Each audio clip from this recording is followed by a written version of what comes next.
नदीर आरे पशिଯିब कि पूरा गाँ साळंदी नदी गर्भरे लीन होइजिब कि कानपुर एभली नाना आशंकारे कानपुर ग्रामवासी केन्दुझर जिला हाटडी ब्लॉक सोसा पंचायतर कानपुर गाँ ए गाँव में शताधिक परिवार बसवास करती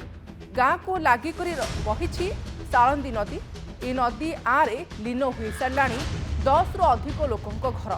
जहाकु नहीं गाँ लोकों भितर भय और आतंकर वातावरण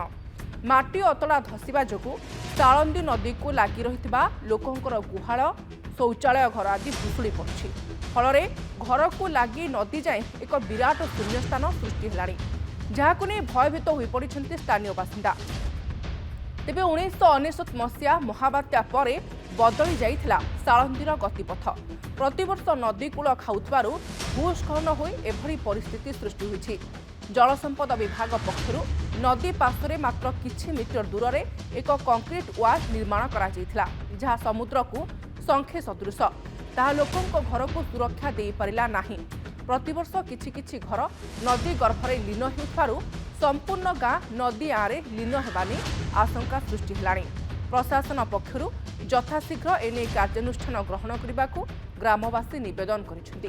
अन्यपटे कानपुर सुरक्षा पाई जलसंपद विभाग पक्षरु एक डीपीआर प्रस्तुत करी अनुमोदन पाई पठा जाइछि अनुमोदन हेला परे आगामी 3 रु 4 मास भितरे काम आरंभ हेबो बोली आनंदपुर उपजिल्लापाल कहिसेंति किंतु केबे लोकंकर चिंता जीव केबे लोक शांति रे गाँ रे रहिबे काहेकि ना ये गोटे दिनर समस्या नुहे प्रति वर्ष नदी कूल खाउछि आउ ए आशा आशंका रहुछि जे नदीर आरे संपूर्ण गाँ पशिजीवनी तो साळंदी नदी गर्भरे गाँ लीन होइजिवनी तो एभली अनेक आशंका नहीं कानपुरवासी रहुछन्ति केन्दुझर जिला हाटडी ब्लॉक सोसा पंचायतर कानपुर गाँ ए गाँ रे शताधिक परिवार बसवास करती गाँ को लागिकरी साळंदी नदी बही जाइछि आउ साळंदी नदी वर्षा दिन में भयंकर रूप धारण करुछि यार भितर 10 रु अधिक लोकों घर पानी रे भासी जाइछि जहाकु नै गाँ लोक माने भୟରେ रहुछन्ति माटी अतड़ा धसवा जोगु साळंदी नदी को लागिकरी रहिथिबा लोकंकर गुहाल शौचालय घर आदि मध्य रहु नाही संपूर्ण भाव में यह भुशुड़ी पड़ुछि फल घर को नदी जाए एक विराट शून्यस्थान सृष्टि हेलाणी ए बाटे जीवा आसिया करने लोक मैंने डरुछन्ति तेबे 1999 मसीहा महाबात्या पर बदली जाइथिला साळंदीर गतिपथ प्रतिवर्ष नदी कूल खाउथबारु भूस्खलन होई एभली परिस्थिति सृष्टि होइथिबा सूचना मिलुछि ए संपर्क में ग्रामवासी प्रतिक्रिया रही शुण ग्रामर प्राय सबू नदी साइड जेतिकी घर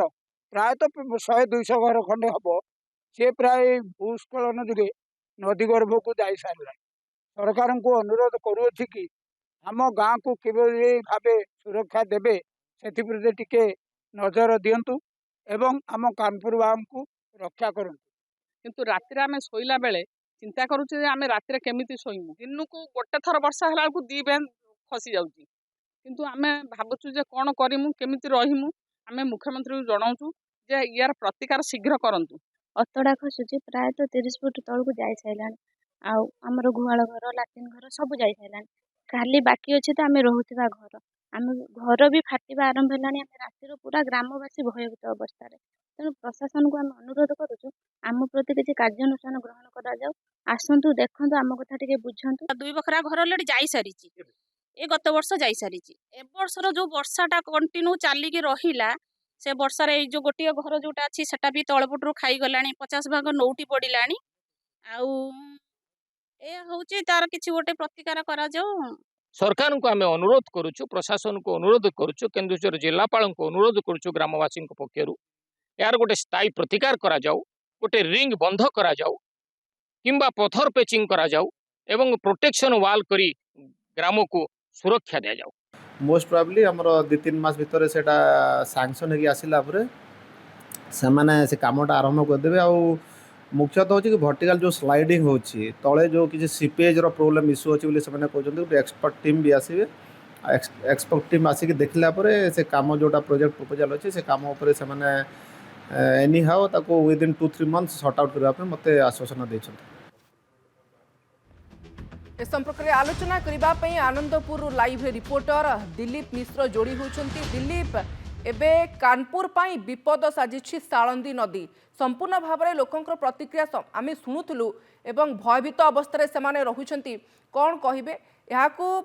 नदीर आरे किमती गाँ न पशिजिब एवं पत्थर प्याचिंग किभली भाव में करा पत्थर वाल तैयारी करा एही सब काम पई प्रशासन तरफ केते दूर प्रस्तुति करागलानी? शुभश्री निश्चित भाव बर्तमान से गाँ को दरकार करुच्ची केमिति कि जल संपद विभाग और ता संगे भूतत्वविद माने कौन पाई सेठी नदी गर्भरू तलू माटी खसी खसी जाउची जोटा कि नदी रो जलपतन एवं गाँ 30 फुट ऊपर अच्छी घर तेणु जदि गोटे पत्थर बंध हम आ जो पत्थर बंध हम एटा तलू